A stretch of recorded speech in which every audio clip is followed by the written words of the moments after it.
Hey everybody, this is PJ, and you're watching my speedrun of Bionic Commando for the Game Boy, completed in 2415. This is the any percent category as well. So Bionic Commando Game Boy is a really neat game. I think it's one of the top Game Boy games, well at least one of the top platformers for the Game Boy.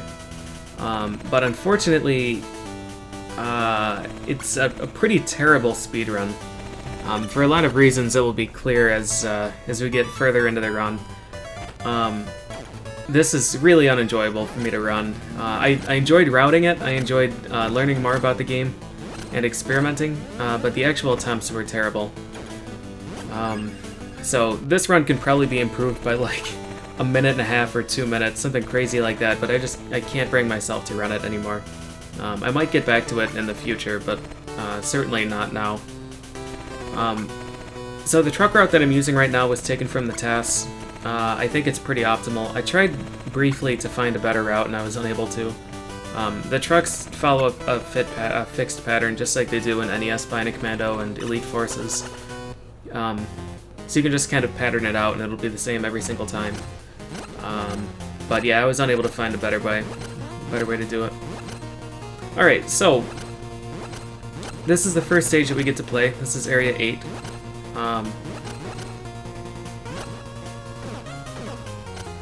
Nice. I wasn't sure if I got that damage boost or not. This is going to be interesting because I completed this run several months ago and I was so unhappy with it. I never recorded commentary or uploaded it. So a lot of this run is kind of fresh for me. An interesting thing about this climb is that if you climb too fast like I did there, you get limited by the camera scrolling, so you can't actually reach the top. Your grapple won't let you. So the beginning is a bit rough here. I got super terrible luck. This stage is extremely luck heavy. I mean, most of this game is luck heavy. But this stage is pretty bad because there's just nothing that you can do if these guys decide to like stay by a ledge. Like this guy is camping pretty far to the right. And I die in one more hit. Minor sequence break here. So yeah, I got pretty terrible luck in this stage, but I was so tired of the attempts I just didn't bother resetting. What is important is that I collect a certain number of these bullets. Like the other Bionic Commando games, actually I think they call them cartridges, but whatever, that's neither here nor there. When you collect a certain number of them, you get a health expansion, and at the moment that you get that health expansion, you get a full health refill. Pretty neat fight here. The optimal way that I found to do it is to reach this boss with 2 health, which requires getting really good luck in this stage. And then you'll damage boost off the right side of one of his bullets to cross this gap. But since I don't have the spare health, I'm just going to crouch here and kill him. The boss fights are really interesting in this game. And they were one of the high points, to be honest. It was really interesting to figure out the best way to handle these bosses. Like, Elite Forces has pretty simple bosses. It was pretty straightforward to figure out what to do on those. And NES Bionic Commando essentially has no bosses. And Rearmed and Rearmed 2 either have like very straightforward, simple cycle-based bosses, or just a really neat gimmick to one cycle. I think this game has some of the most interesting boss design, and that's really neat. Again, it's one of the things that makes this such a great casual game, but unfortunately kind of sucks for a speedrun. I'm sorry, the bosses are cool in a speedrun, but the game sucks as a speedrun, I want to clarify. So what we did in the first 3 stages, we collected a communicator, because you have to have the right communicator, just like Elite Forces and NES Bionic Commando, there's a health expansion. You have to have the right communicator to use the communication rooms to unlock doors. Terrible luck on that helicopter. So we get the first communicator, and then we complete Area 8. Area 8 awards us the permit, which is needed to access whatever that other stage I was just in. I don't really remember the area numbers for those. But that stage gives us the communicator that is required for this stage. So one of the things that you might have noticed there is that my grapples were really fast and I overshot a lot of those swings. That's one of the major irritations of running this game. When you're in the air and you grab something, there's a chance that you instantly get max speed instead of getting normal grapple speed. So this game, just like NES Bionic Commando, has a normal grapple and then I was kind of wondering what I was doing there. There's a shortcut that you can do there, but I wasn't set up for it. Oh, and then we got bad grapple length. Oh, so there's a whole bunch of stuff going on here. But yeah, just like the NES version, you can swing normally, or you can swing by pushing the A button, which reels in the grapple. And those swings are significantly faster, but it gives you a shorter grapple, so you end up with more height at the end. And it's really good to do that in some places, and really terrible to do it in other places. But sometimes when you're falling, it automatically gives you the speed that you would have if you were doing a reeling in grapple. I usually call those A swings. And it makes it basically impossible to react. So I tend to overshoot those by quite a lot, and there's really nothing that you can do. One of the other major inconveniences here is the grapple length in general is randomized. So OmniGamer took a look at it, and essentially it's all RNG. It's based on global frame counter and the number of total frames throughout the entire run you've been holding the grapple button. Like, completely unmanageable factors. So it's possible to skip this entire elevator climb. I could be in the door already by doing some really fancy grapples. But all of those setups are pixel perfect. And that ties in with this random grapple length. So there's a 50% chance that you'll get the grapple length that you are expecting. And then there's a 25% chance each of getting +1 pixel or -1 pixel. And I don't know why they would have done this. I don't know if this is just incidental or something that they had planned. That was an intentional damage boost, by the way, or death abuse. It's faster to die and refill your health. Faster and more consistent than to play safely and not do that. And the patterns that you would need to play safely and not die are extremely rare. It sucks. It's ugly, but you have to do it. So this game has a lot of really neat positioning of a lot of these platforms, where you can grab the topmost pixel of an inside corner of a ceiling, and with a perfect swing and a frame perfect up grapple, you can grab the next platform. Like this platform in the middle that I'm about to go to now, you can grab from the bottom left ceiling down there. But it's pixel perfect, and it means that your position, your departure position and your final grapple are both needing the exact length of grapple that you're expecting. Otherwise, you either overshoot or undershoot your grapple, and you miss it.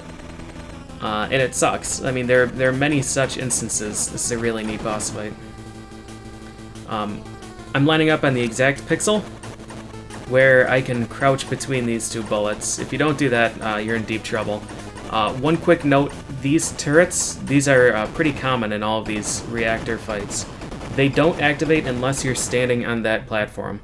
So I was able to go underneath it. I can go all the way to the right underneath it, and it won't trigger. It'll only trigger once you step on it. And that's going to be important later. So yeah, there are a whole bunch of skips, a whole bunch of really cool things. The elevator skip in Area 10, the stage we just beat, you can do twice. Once before you get captured, and once after you get captured, and each time it saves 15 or 20 seconds or something. But both of them are pixel perfect, which means you have absolutely no control over whether or not the strategy is possible. And in the room that I'm coming up on next, there's this turret. Positioning was a little bit off there. And there too, which is a bit scary. Oh, yeah. Oh, so I have some things to talk about. But right here, there's a skip that you can do. That's also pixel perfect, and it's faster to do that skip. It's faster and healthier. You don't lose the health. But again, if you don't have the right pixel, then you get hit by the turret thing. And in this game, enemies do variable amount of damage. In the NES version, every non-lethal threat does 1 damage. In this game, touching those things does 3. So I developed this strategy, this double damage boost strategy, which is quite nice. But it is slower than if you were able to have complete and total control over your grapple length. I get all my health back here, so the damage boost isn't terrible. So one major problem that I personally have with running this game is that when you're in midair, you can't do a diagonal grapple by holding diagonally on the D-pad. Do I get it? I got it! Nice! Nice. That's a ceiling clip, obviously. It's pretty tough. You have to have the right Y position and then swing through the ceiling in a proper way. And you'll get enough height that the game just zips you on top of the ledge. It only works in ledges that are 2 tiles thick. I think we use it... Oh, right. The final stage has like 8 of those in a row, and then there was one other use of it. It's a pretty neat thing. This guy's a pain. You can't really control him. You just have to like take the damage and then get behind him and hope you can hit behind his shield. So yeah, if you're in midair and you press diagonal on the D-pad plus grapple, you get a vertical grapple, which is the opposite of every other Bionic Commando game. So I have 5 years of muscle memory with NES Bionic Commando, where if I want to do a diagonal grapple, I hold diagonal and press grapple. But in this game, if I do that, I get a vertical grab. So the mistake that I made in the first room of the previous stage was the result of that. Alright, so the reason we played through that previous stage, well, the reason we played through the elevator skip stage is because that's where we get information about Super Joe. And then we played through the previous stage to get the Vulcan, which is this 3-way gun. I overshoot this swing here to manipulate the tank pattern. And then... Boop. Ceiling clip there, saves a bunch of time. And it's safer than doing it normally. The Vulcan's needed in this stage because otherwise you're blocked by a gate. Simple elevator skip here. In this game you can just ride the elevator up and then walk underneath it. I think Elite Forces is the only other game where that's possible. The Vulcan is also the weapon that we're going to be using for the rest of the run. I don't think it's the strongest. I believe the rocket launcher is the strongest weapon in terms of pure damage, but the rocket launcher is awarded from completing a stage that isn't strictly necessary. So the time that it takes to get that weapon is definitely not worth it in an any percent run. I don't remember if I get this first try or not. I do, okay. Scary. Okay. I'm still collecting cartridges because I need my 6 health expansion to come like halfway through a very specific stage. Alright, so remember when I said earlier that this turret doesn't trigger unless you step on the platform? I'm going to be abusing that in a really clever way, and this is my most ingenious strategy. I'm going to stand on Ryle's dead body, and the turret won't trigger because I'm not standing on the platform. So it really isn't based on your positioning, it's not based on like camera position. It's based strictly on whether or not you're standing on the platform. So I just kill him in a certain way and then stand on his body. It's pretty nice. Alright, so we finally saved Super Joe. I believe this is the point where we would go to Area 16 and start doing things, but we need the communicator for it. You know, I'm not actually sure what the trigger is for getting rid of the gate there. I don't think it's Super Joe. I think it might just be the Vulcan. So we have to go back to Area 15 to get that communicator. There's no way to skip that gate like there is in the NES version. We have to make the revisit here. And this is our one and only truck encounter. Unlike Elite Forces and NES and VCR, these truck encounters are also side-scrolling stages, which is pretty neat. They're actually really cool levels in general. So yeah, I just kind of swing forward. Vulcan's super good at controlling space. And I damage boost onto the ship because otherwise I would have to backtrack a little bit to swing over it. I got pretty bad luck with the timing of the bullets from the ships. Those are also random. It's a pain. Like, everything in this game is random.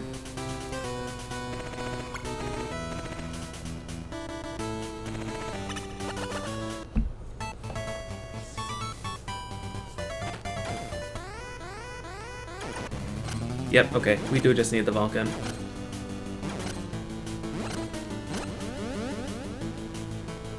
Alright, so we grab this thing that looks like a carton of milk.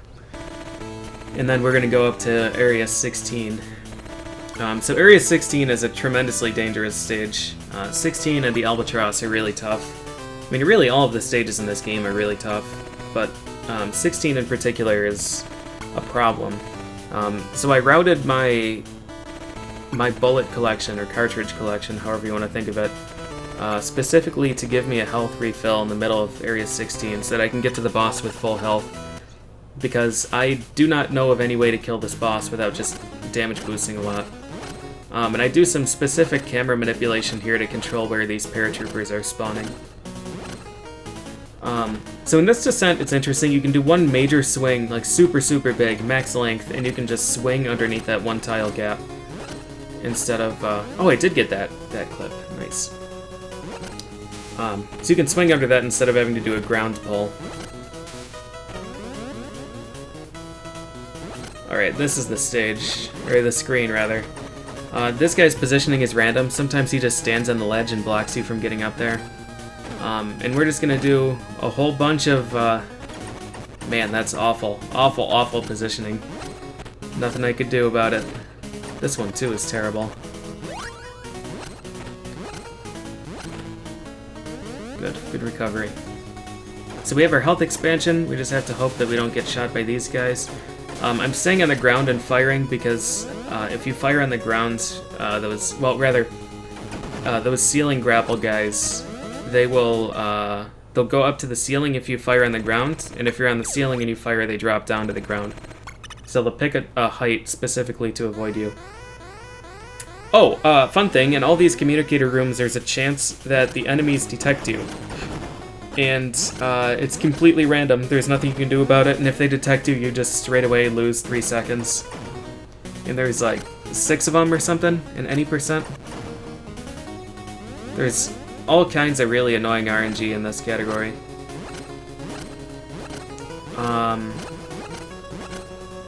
Oh man, I think I might miss this. I really don't remember. I'm hoping it's not the run I'm thinking of.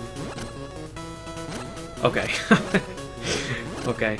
You can clip through that 2-tile ceiling directly below the door as well, but if you miss it, you lose like 20 seconds, and it's horrible. Alright, so this big dude does 2 damage to you if you touch him. So what I'm going to do is damage boost off this bullet forward and try and kill him before my iframes are up. Wow, bingo. There is, just like the other turret fight, where I found the safe spot, there is a safe spot here, the same one works. But I found that it takes more time to set up in the safe spot than to just tank the shots if you have health for it. That was a super good stage, with the exception of the luck in the ceiling clip room. Okay, so now we have the Albatross, or Area 17. As always, I'm not really sure what the Albatross is. I don't know if it's this entire fortress or the tiny helicopter at the end of it. But the Albatross is a really big stage, and it has some very problematic rooms. My run here can probably be improved by like 20 seconds if you play super risky.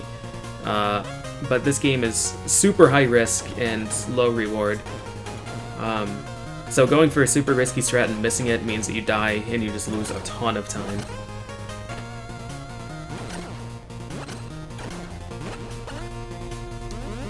Alright, that vertical grapple is me holding diagonally again. I never learn. I cannot build muscle memory for that. I delay a little bit so I don't get shot by that laser. They are on global timer, or sorry, a screen-based timer. There's a super precise grapple you can do here to grab that directly. I did get it, nice. I think I make a mistake somewhere here. Yeah, there we are. Don't even care. Don't even care. Yes, there is some dangerous ceiling grapples here. Again, you can do this entire section significantly riskier, but if you miss, you fall all the way down, you lose a ton of time. And these swings as well, you can do a lot riskier.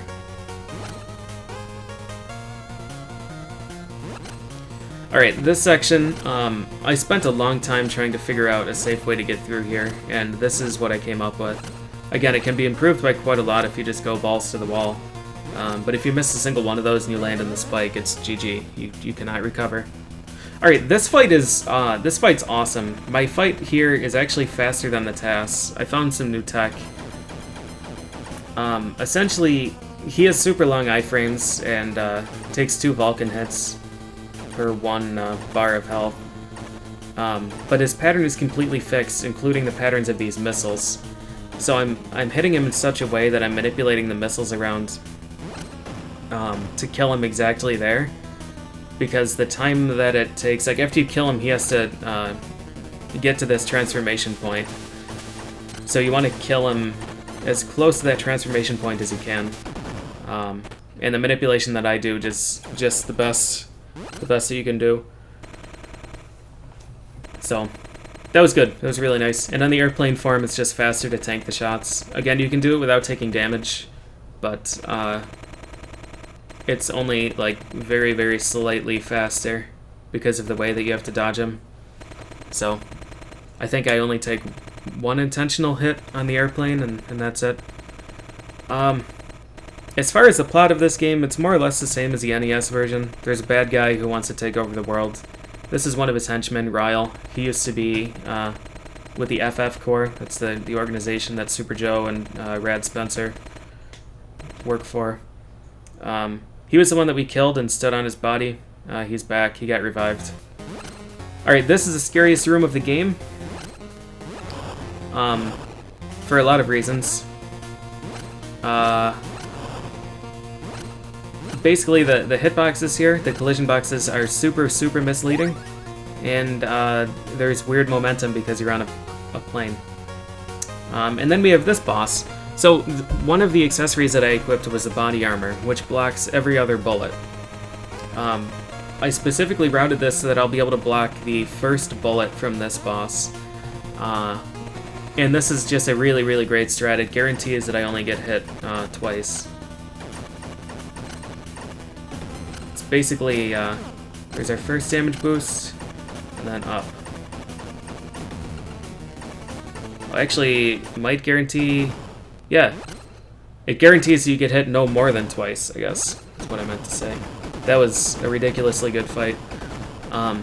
You can only grapple that guy's claws, and his claws will hit you. Just like, imagine Mega Man X Sigma fight. That's more or less what that guy is. But that manipulation works 100%. If you fail it, you're in really big trouble, but that's a really great manipulation that I found. So, like NES Bionic Commando, now that we killed the main boss, we have to find Wise Man. He's the mastermind. We have to destroy his helicopter, plane, whatever, and prevent him from escaping. This shot, I think I've only missed it once, but it really scares me because it looks like his hitbox is really tiny. I'm still not really sure what the window is on that. I tend to aim high because I'm afraid of hitting the nose of that thing. So with that, we just have the escape. The escape has one of the big grapple dudes. The dudes that do 2 damage on contact. I'm not actually sure how to avoid damage from them, so I have to make sure that I have at least 2 health, or sorry, at least 3 health when I'm entering the escape. But I had a really good fight against, man, I don't even know what it is, Sigma, I guess. So we're fine. This escape is pretty fun. Just for a reference of how good the TAS is compared to what humans are able to do in this game, I think the TAS's escape is like 7 in-game seconds faster than me. Like, something ridiculous.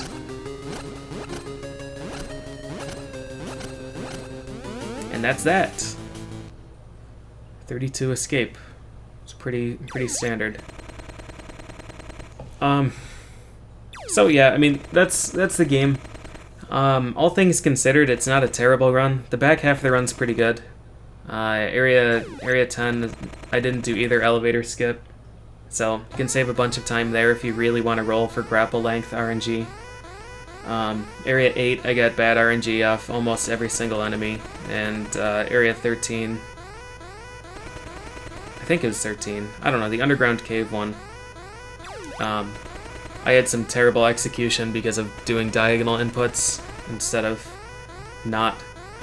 So the run can be improved by a lot. It's a really frustrating game to run, and I don't really get any satisfaction out of it. So I did a run of this for completion's sake mostly, as I was working on the entire Bionic Commando series, and because I just genuinely loved the game casually. But it's not a very enjoyable project, so this is probably the only video you'll see of it, unless I do just like a basic 100% playthrough or something. So yeah, I would highly recommend that anybody who thinks that this game looks interesting, I recommend you play it, because you'll probably really enjoy it. It's an outstanding game, but I do not recommend that you run it. It's an unenjoyable endeavor. Alright, well, I'm going to let you watch the ending in peace. Oh, I guess I should mention, I did this run on console using the Super Game Boy 2 for Super Nintendo. That's why we have this gear background. I like the gear background because it makes it obvious that I'm using Super Game Boy 2. That's a background that's only available for that. It's not available for Super Game Boy. So this is running at the proper frame rate, and that's the proof of that. I could have easily cropped it out and given you more game feed to look at, but I like the gears. I like the theme with the gears in Bionic Commando, and that's the proof of Game Boy 2, Super Game Boy 2. Alright, thanks for watching, guys. I hope you enjoyed the run. See you next time.